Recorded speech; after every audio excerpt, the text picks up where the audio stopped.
The Duke called her a servant at the ball. Then the king revealed she was his lost Duchess again. In the kingdom of Alden, where the hills rolled gold in the autumn light and the palace towers caught the first rays of every sunrise, there lived a young woman named Elira. She worked in the household of Duke Corwin, one of the wealthiest and proudest men in the land. Elira washed floors, folded linens, and carried water from the well before the sun had fully risen. She had done this work for 3 years, ever since a fever swept through her village and took everyone she loved. She had woken in a stranger's cart with no memory of how she got there, no family to claim her, and only one small clue to her past, a thin iron ring she wore on a string around her neck, one she never took off and never explained to anyone who asked. The other servants liked her well enough, though they thought her strange. She rarely complained, rarely laughed, and often stared out of windows as if she were waiting for something she could not name.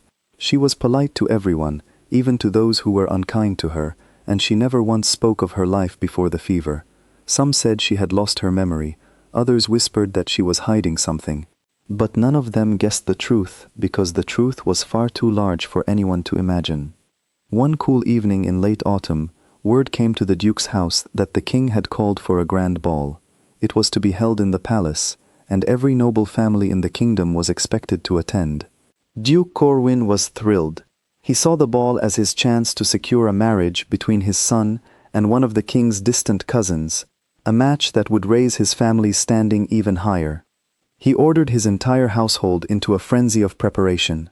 Gowns were pressed, carriages were polished, and the kitchen worked through the night baking sweets to bring as gifts for the royal table.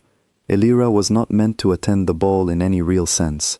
She was only needed to help carry supplies to the palace and to see that the Duke's linens and gifts arrived properly. She rode in the servant's cart behind the family's grand carriage, her plain brown dress a stark contrast to the silks and jewels worn by the nobles ahead of her. She did not mind. She had grown used to standing at the edges of grand things, watching from a distance, never expecting to be part of them. The road to the palace wound along a steep hill overlooking the river, and it was there that disaster nearly struck. A young noblewoman's carriage, drawn by 2 spirited horses, hit a patch of loose stone. The horses reared in fright, and the carriage tipped dangerously toward the edge of the road. The noblewoman, barely more than a girl, screamed as the door swung open and she was thrown toward the ground, right into the path of the frightened horses. Elira did not think. She simply acted. She leapt down from the servant's cart, ran forward, and grabbed the reins of the nearest horse with both hands. She had grown up around horses in her village, long before the fever took everything, and her hands remembered what her mind had forgotten. She held firm, speaking low and steady words to calm the animal, while pulling the young noblewoman clear of danger with her other arm. It took only a few seconds, but to everyone watching, it felt like a miracle unfolding before their eyes. By the time the guards and nobles rushed to help, the horses were calm, the noblewoman was safe, and Elira stood breathless at the center of a small crowd that had gathered at the palace gates. Word spread quickly among the arriving guests. A servant girl had saved a young noblewoman's life with nothing but courage and steady hands. The girl she had saved turned out to be a cousin of the king himself, and she was overwhelmed with gratitude. She insisted that Elira be brought inside the palace and thanked properly, not left outside with the carts and the horses. Elira tried to refuse. She said she was only a servant and had no place inside such a grand hall. But the noblewoman would not hear of it, and soon Elira found herself swept along by kind but insistent hands, given a simple gown borrowed from one of the palace maids so she would not stand out too sharply among the guests, and led into the ballroom itself. The hall was more beautiful than anything Elira had ever seen. Golden light poured from 100 candles, music drifted through the air, and nobles in fine clothes moved like a slow, glittering river across the marble floor. Elira stood near the edge of the room, feeling entirely out of place, wishing only to slip away unnoticed. But she was not unnoticed for long. Duke Corwin, moving through the crowd to greet other nobles, caught sight of her standing near the refreshment table. His face twisted first in confusion, then in anger. He recognized the plain servant girl from his own household, dressed in a gown far above her station, standing among lords and ladies as though she belonged there. In his mind, this was not an honor she had earned. It was an embarrassment to his family name. He strode across the room, his voice rising loud enough for those nearby to hear. He demanded to know why a servant from his own house dared to stand among nobility, dressed as though she were one of them. He called her by name, called her a servant in a tone meant to humiliate, and ordered the palace guards to remove her at once, saying she had no right to breathe the same air as the king's guests. The music faltered, conversation stopped. Every eye in the hall turned toward Elira, who stood frozen, her cheeks burning with shame, though she had done nothing wrong. The young noblewoman she had saved tried to speak up in her defense, explaining what had happened on the road, but the duke's voice was louder, and his anger filled the room like a cold wind. It was in that moment, as the guards began to step forward, that a new voice cut through the hall. It was calm, but it carried the kind of authority that made everyone fall instantly silent. The king himself had risen from his seat at the head of the room and was walking toward the gathered crowd, his eyes fixed not on the duke, but on Elira. He asked her to step forward. Trembling, unsure what she had done to draw the attention of the king himself, Elira obeyed. The king studied her face for a long moment, his expression shifting from curiosity to something that looked almost like disbelief. Then his gaze dropped to her neck, where the thin iron ring hung on its worn string, half hidden beneath the borrowed gown. He asked to see the ring. Elira, confused but too nervous to refuse a king, lifted the string over her head and placed the ring in his open palm. The king turned it over slowly, his fingers trembling slightly, as he examined the small, plain band of iron. Then he looked up at Elira again, and this time there were tears standing in his eyes. He asked her name, her true name, the one she had been given as a child, if she remembered it at all.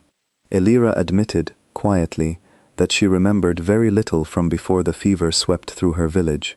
She knew only the name she had been called since waking in that stranger's cart, a name given to her by the family who had taken her in. The king turned to the hall and called for the royal physician, an old man who had served in the palace for over 30 years. When the physician arrived, the king asked him to examine a small mark behind Elira's left ear, a birthmark shaped faintly like a crescent moon. Elira had always known the mark was there, though she had never thought much of it. The physician gently moved her hair aside, studied the mark for a long moment, and then looked up at the king with wide eyes. He confirmed it. The mark matched exactly, a record kept in the royal archive for over a decade, a description written down when the king's own daughter was just a small child. A murmur rippled through the crowd like wind through tall grass. The king's daughter. Everyone in the kingdom knew the story, though it had long since become more legend than memory. Many years ago, when Elira would have been barely more than a baby, a border raid struck a royal outpost where the young princess had been staying with her nursemaid for the summer. The outpost was overrun before soldiers could arrive, and when the smoke cleared, no trace of the child was ever found. The kingdom had mourned her for years, believing she had been lost in the chaos, taken by raiders or worse. The king had never fully recovered from the loss, and it was said he still kept her nursery exactly as it had been on the day she vanished. Now, standing before him in a borrowed gown, was a young woman who had spent years scrubbing floors in a nobleman's house, unaware that she carried royal blood in her veins. The king explained, his voice thick with emotion, that the iron ring had been a gift he placed on his daughter's tiny finger himself, on the very morning before she was taken from the outpost. It was not fine jewelry, nothing like the gold and jewels nobles usually wore. He had chosen iron on purpose, telling his wife at the time that iron does not break easily, and he wanted something on his daughter that would last no matter what storms came. He had never told anyone else this detail. There was no way for anyone to have known it, let alone a servant girl who had grown up believing herself an orphan of an ordinary village. The whole fell utterly silent, as the truth settled over everyone present. Elira was not a servant who had wandered above her station. She was the lost princess of Alden, the king's own daughter, believed dead for more than a decade, standing alive and well in the very palace she had once called home as an infant.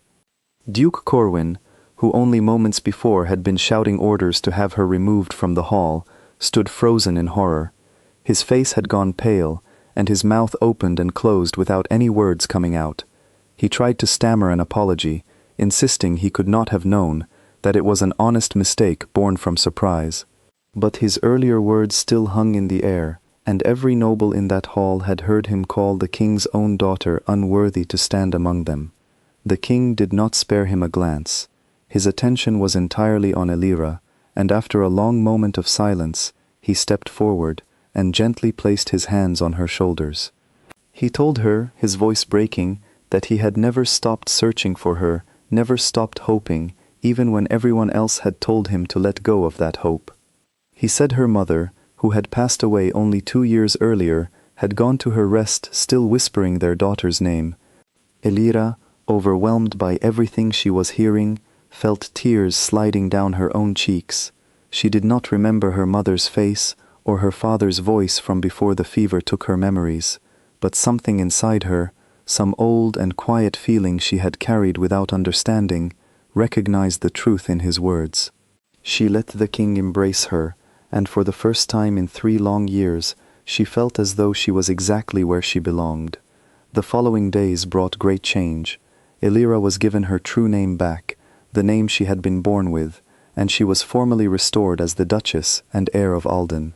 Servants who had worked beside her without ever knowing her true identity found themselves bowing before the same young woman they had once scolded for being too slow with the washing.